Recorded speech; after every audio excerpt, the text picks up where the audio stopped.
Morning, people.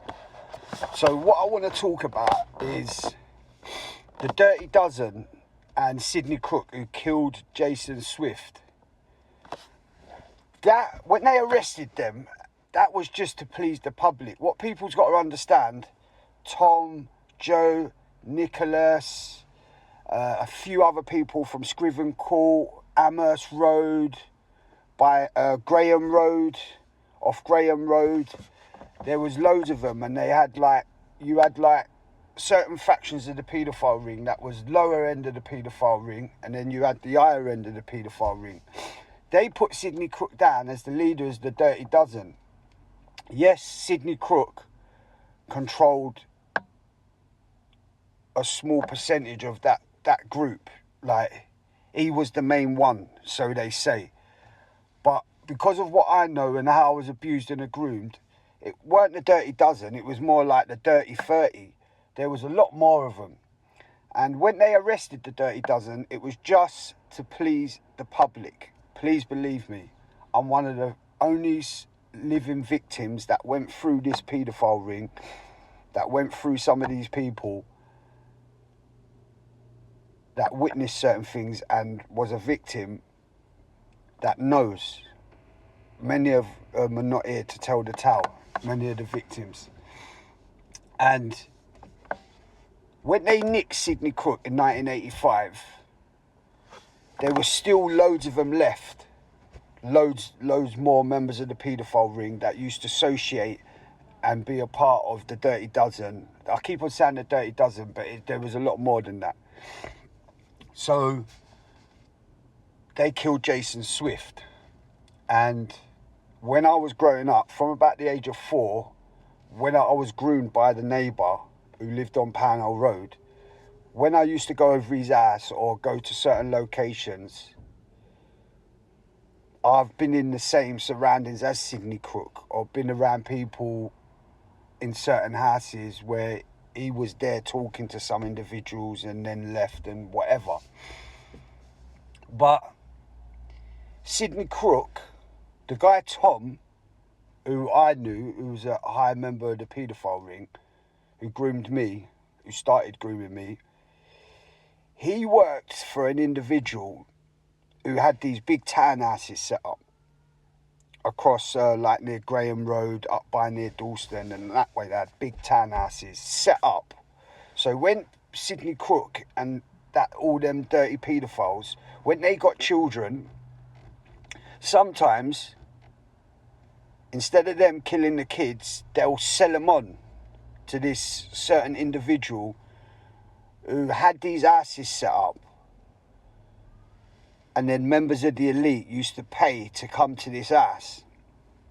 So even when some members of the paedophile ring was in that house, they had to leave when certain members of the elite come. Some members weren't allowed to see who was paying large sums of money to come to the house. So although they were selling the kids on to an individual, I know his name.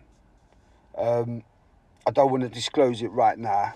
I've disclosed one of his companies on North Road on one of my clips, explaining where he used to work and coordinate some of his activities from. But like I said, when them kids were sold, they never generally knew who, once they were sold, that was it. They didn't know who paid to come to do what and see what. So it was like a paedophile ring within inside a paedophile ring within inside a paedophile ring. And you had different levels of it. And the way I was groomed from the age of 4 up to about the age of 7, and what I went through and witnessed and experienced, and even later on in life, it's probably up until about the age of 11, I was like continuously abused and groomed in certain locations and certain areas across North and East London. I saw every aspect and every inner cell of the paedophile ring. So I saw the inner circle within the inner circle within the inner circle where the elite used to come and pay.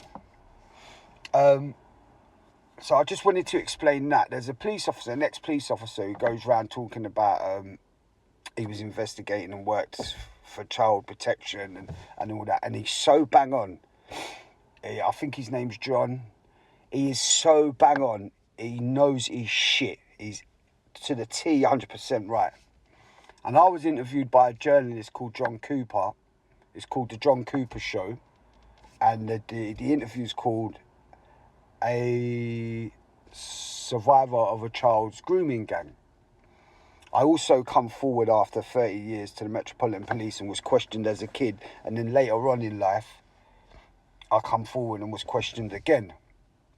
But I'm going to explain why in my interview I said certain things the way I did, because I was scared of being arrested for treason and the state saying, you're mad, you don't know what you're doing, you don't know what you're saying, and then them arresting me for trying to come forward. I was generally scared of that. And another thing is, I'm going to make a clip. I've never really made a clip explaining how this townhouse was. It's so horrific and so out of this world. It's hard to comprehend that there's houses like this, but they are. And I'm going to make a clip explaining how the house was set up to my best ability. And it was like a sex dungeon, so I want people to know it's going to be some horrific shit you're going to hear.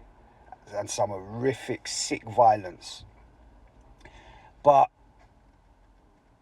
there was many aspects of the paedophile ring, and I'm going to continue exposing it, going to continue talking about it. I'm going to continue making it relevant, because there's still members still alive.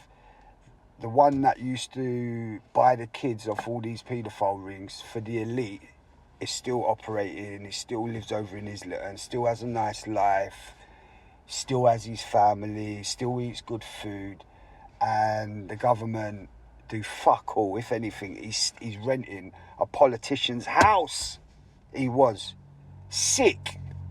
But yeah, I'm going to go into more detail, make more clips. Look out for my next couple of clips.